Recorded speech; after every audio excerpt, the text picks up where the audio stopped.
Hey, my name's Luis Antonio Perez. I'm the lead producer of Quién Are We. I'm just one of many people who help make this podcast. Representation is something that's extremely important to me, especially as a Latino creator. It's part of our shared mission in creating this show. You can help our mission by just taking a moment to give Quién Are We a rating or review on whatever podcast app you use. It really makes a difference in helping people find the show and elevating las voces lindas de nuestra gente latina. Thank you for supporting us and celebrating Latinidad with Colorado Public Radio.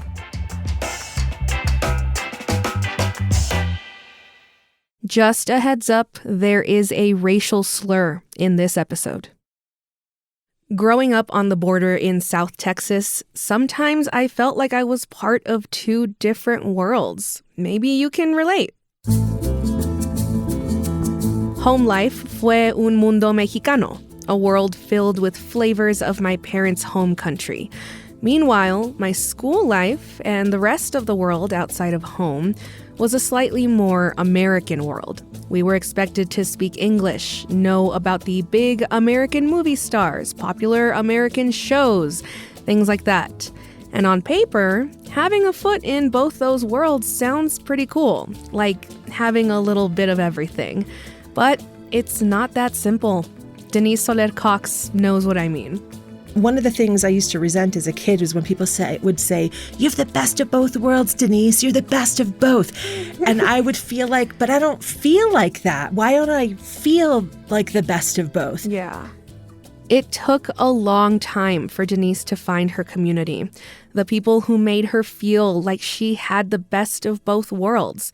And when she finally did, she knew what she had to do: make a film about this community. With little knowledge and no connections to the film industry, she set out on a 17-year journey where she learned how to help people tell their stories and discover the power of her own story.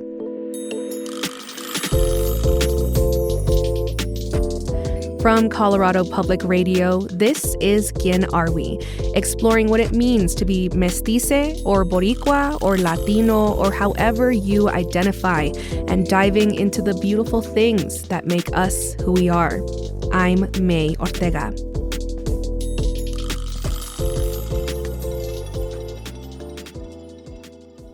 Denise Soler Cox is... I'll just let her tell you how she identifies. I think it so depends on what space I'm in, I have to say. Yeah, and okay. So in front of Latinos, I'm Boricua. Nice. In a room of allies, I'm Latina. And if they're more curious, I'll get into it. So then when someone asks you where you're from, what do you say to them?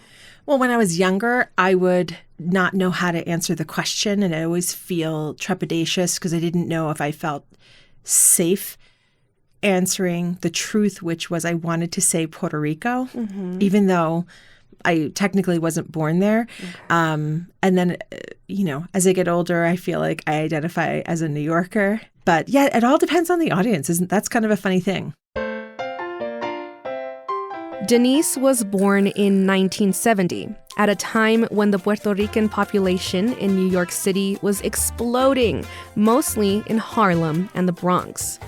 Denise's New York was one where Puerto Ricans were inventing salsa music and the Nuyorican Poets Cafe.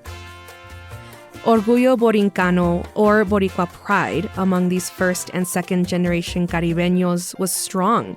The culture was strong. But before little Denise could fully absorb all that it was to be Nuyoriqueña, her parents moved the family, with her two older brothers in tow, to Westchester, New York, a predominantly white, affluent suburb to the north. Definitely didn't hit the same way. So it's funny, looking back as an adult, it was so beautiful. It was really Americana at its finest. And while living there, it was incredibly challenging from an identity point of view. I didn't know where I fit in. I found Westchester to be beautiful in hindsight, but during it was quite challenging. Denise was bullied a lot as a kid in Westchester. As an adult, she made a recording where she told her brother for the first time about why living in Westchester was so tough for her. About it. But yeah, I had to deal with it a lot. Wow. Yeah. In school? Yeah. First day, 7th grade, and we're sitting in the back of homeroom. We're like, oh my God, we're in homeroom. This is so exciting. And we have all of our books and everything.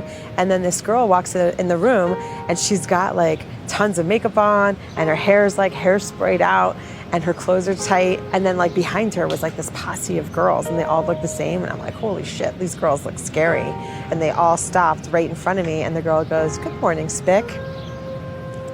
And that was the beginning of a very difficult 4-year span that actually happened every single day for 4 years.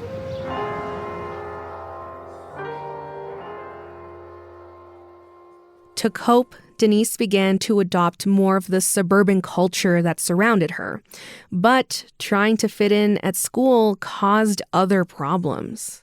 I didn't quite fit in at home. Well, I didn't quite fit in as a Latina within my own familial group, right? Okay. Because I didn't speak Spanish perfectly fluently. And, I feel that. Right? Yeah. And then also, too, because I was starting to let go of my roots, meaning I was starting to adopt some more, I call them self-reliant kind of tendencies, okay, and being more independent, thinking for myself, which separated me from my family. And in hindsight, I was trying to figure out who I was in the context of inside my house felt like Puerto Rico, and then outside felt like the United States. Between her struggles with identity and the bullying at school, growing up was hard for Denise. And then the universe decided to pile things on and make things even harder. And this time, it affected her family too. So when I was 13, my dad, on April Fool's Day, we always used to, my dad was a very funny guy. He was the guy that you could count on to make everybody laugh, right? Yeah. He was the one that, if he was there, then we were definitely going to have fun kind of person, right? And it was my father. Mm-hmm. And so on April Fool's Day, I would always do the sugar and the salt thing. I did the switch the night before, and then the next morning went into the kitchen, and I'd always find my dad eating his English muffins on paper towel, mm-hmm, and he wasn't there.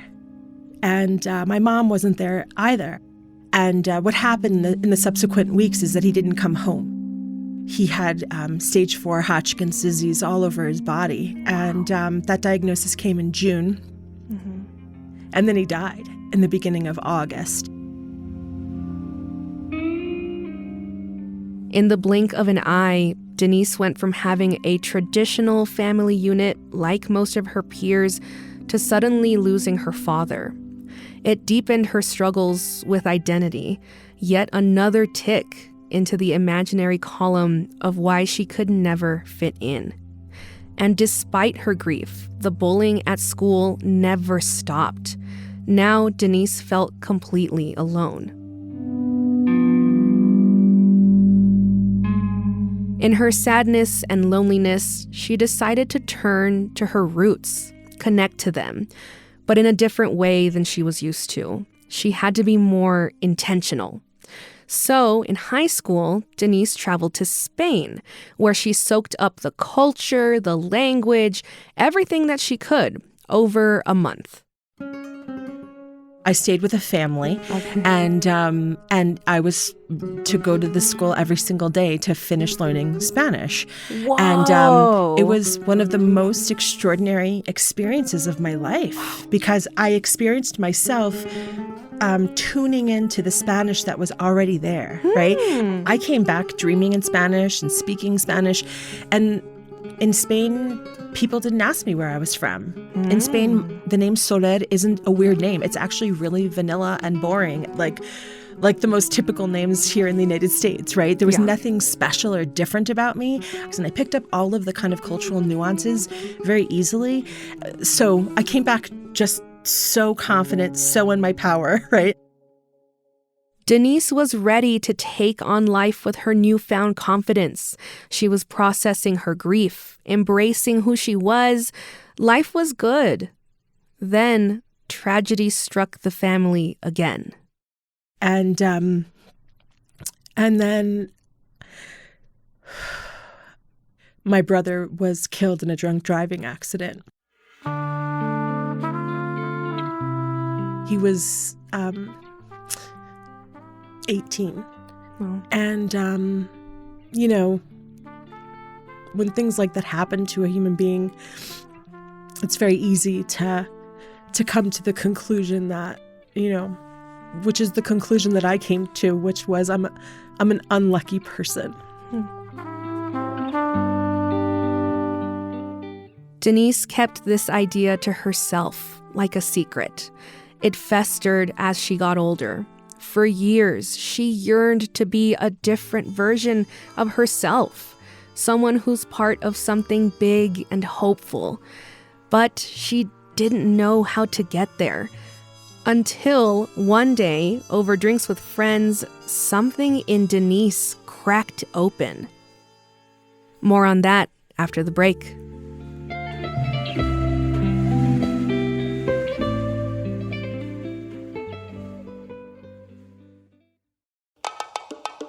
Hey there, I'm Anna Campbell.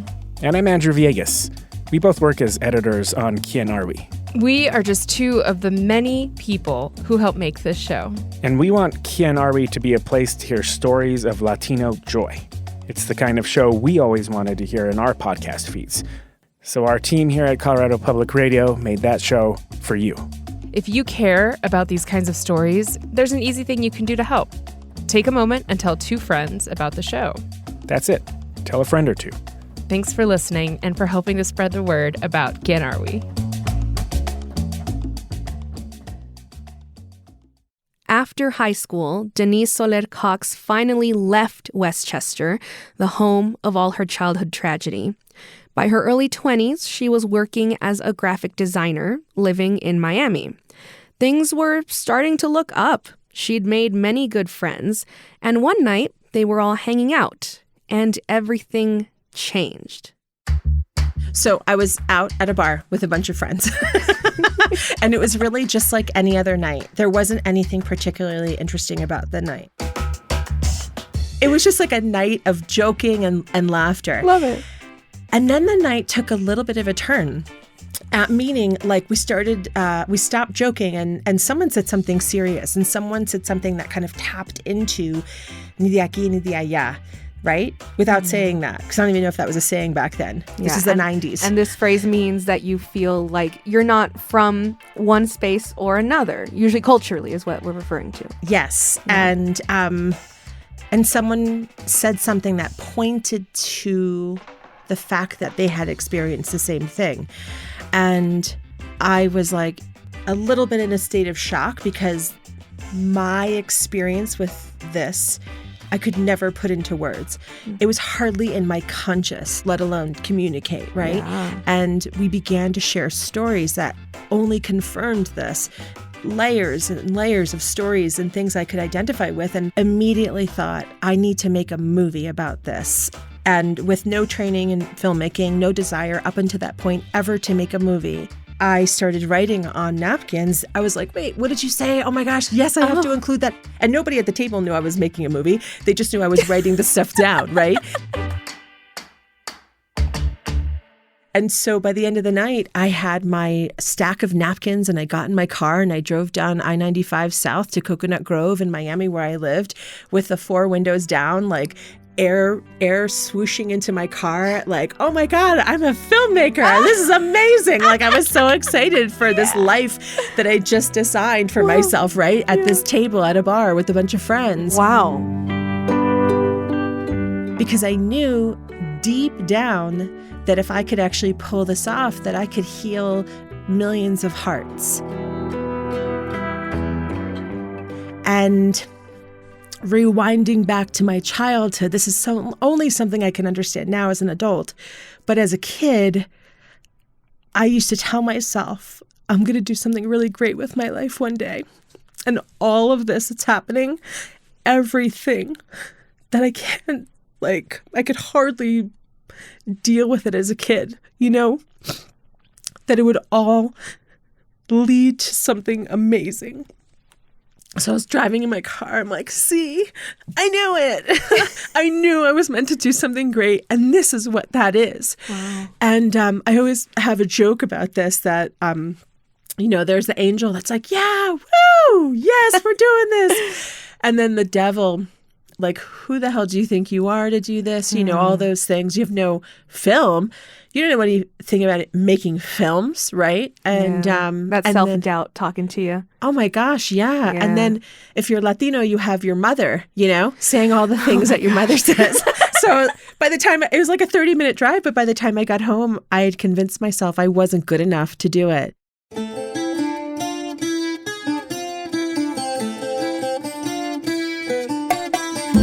So Denise filed her dream away just as that, a dream.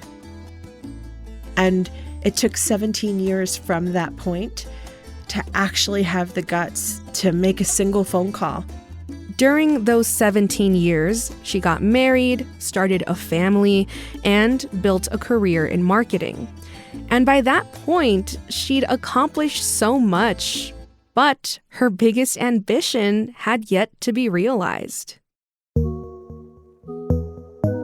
Every January 1st, I am writing my goals down and I have my to-do list, and you might mistake me for extremely type A. Oh, okay. You know? Yeah. And so there I was writing my goals, and I put down make movie. That's what I would always write. Every year. Do it this year. Yeah. Every year for 17 years, just make movie, make movie, make movie. Yeah. Yeah. And then I realized, wow, I'm full of poop. Like, what am I doing writing this again? Yeah. I know I'm never going to do this. And so really what it was the things that held me back from, like, really participating and fully living my life were also the things that held me back from making this film. So instead of assigning herself the overwhelming task of make movie on her annual to-do list, Denise wrote 2 other words instead.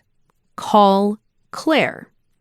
Claire was only an acquaintance, but Denise knew one very important thing about her. Claire's neighbor was Henry Ansbacher, an Emmy-winning and Oscar-nominated documentary filmmaker. Denise picked up the phone, she called Claire, then she worked her magic and landed herself a huge break, a pitch meeting with Henry. She'd finally get her chance to share her idea with an industry professional. And then the day that I was supposed to meet him, I dropped my kids off. I took a shower, which was very unusual for me because I had 2 toddlers in preschool, you know? And so I took a shower, I did my hair, I got dressed. I mean, like, this is significant. And all the moms were like, excuse me, what are you up to today? Where are you going, right? And I remember rushing to my car and saying, I have an appointment. I'm pitching a movie idea that I have. And they're like, what are you talking about? Yeah, like, where you is never this mentioned coming this? from? Yeah. And jump in the car and had one voicemail on my phone. And it was from Henry. Mm-hmm. And he said, Denise, I'm so sorry. I won't be able to meet with you today. And even if we did meet, I would only have like 20 minutes. And I called him back so damn fast. And I said, Henry, I just got your message. I will take the 20 minutes. I am right around the corner. See you in a few minutes. Let's do this. And I was not around the corner. I was leaving the preschool. I was at least 15 minutes away if I drove like 90 miles an hour. And I got there. I pitched my heart out at the 40-minute mark. His assistant was knocking on the window like, what are you doing? You have a call. And I remember when we walked out of the building and he said, how serious are you about making this film? Because it's a lot of work and it costs a lot of money. And I said, you don't know me, Henry, but hopefully we'll have a chance to get to know each other. But if it takes me the rest of my life, I will do this.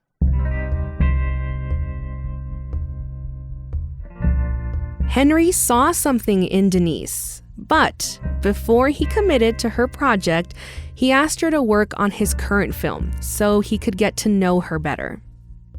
And so I got a chance to work side by side with him. I got a chance to see what it was like to be in the theatrical production part of making a film. A year later, Henry was all in on Denise's idea. Their project was finally moving along nicely, but then they hit a major roadblock. Yeah, so one of the things that happened was that I grossly underestimated how long I would need to survive, like on our savings. I just had no idea. And 1 month, we were just doing the math, my husband and I, and realized we weren't going to be able to pay all of our bills, including our rent. Oh my God. And I immediately knew what we needed to do and suggested it to him, not knowing how he felt about it. And that was to sell our wedding rings. Gosh. As difficult as it was to make that decision and to actually do it, thank God we had them to sell, because it helped stitch together a little bit more time to get to the next milestone, you know? Yeah. The hardest part of that experience was going to different pawn shops in Denver and then handing my ring over and then them telling us what it was worth. And we had to walk in with our kids, and we were very young at the time, and it was humiliating. And it was, I really, really questioned what the heck I was doing. What kind of person does this? Her sacrifice paid off, literally. The money from the rings helped move things forward. Soon, Denise and Henry began recording interviews. The project was called Being Eñye. Eñye is also that letter N in the Spanish alphabet with the little tilde over it. For Denise, the project was about telling other people's stories, but her co-creator recognized the power of Denise's story. You know, I didn't know what I didn't know. And I remember the day that he said, Denise, I think that we need to tell the story through your life. You need to be the main character of this film. And I was like, hell no. That's not what you had in mind. Hell to the no. Yeah, what? Because that means I knew what it meant. I knew it meant me sharing stuff that I wasn't ready to share, me being willing to talk about things that I really wasn't interested in talking about. I wanted other people to talk about those things and capture it and make this incredible story. Henry insisted that Denise was one of those people. And as they traveled across the country, interviewing hundreds of Eñyes, learning about their own struggles, Denise began to feel less alone, like maybe she could tell her story, just like them. It took me a long time to figure out who I am. I am an Eñye. Eñye! No, it's not a cult or part of some new age movement. It's a group of people here in the United States that is 16 million strong and growing.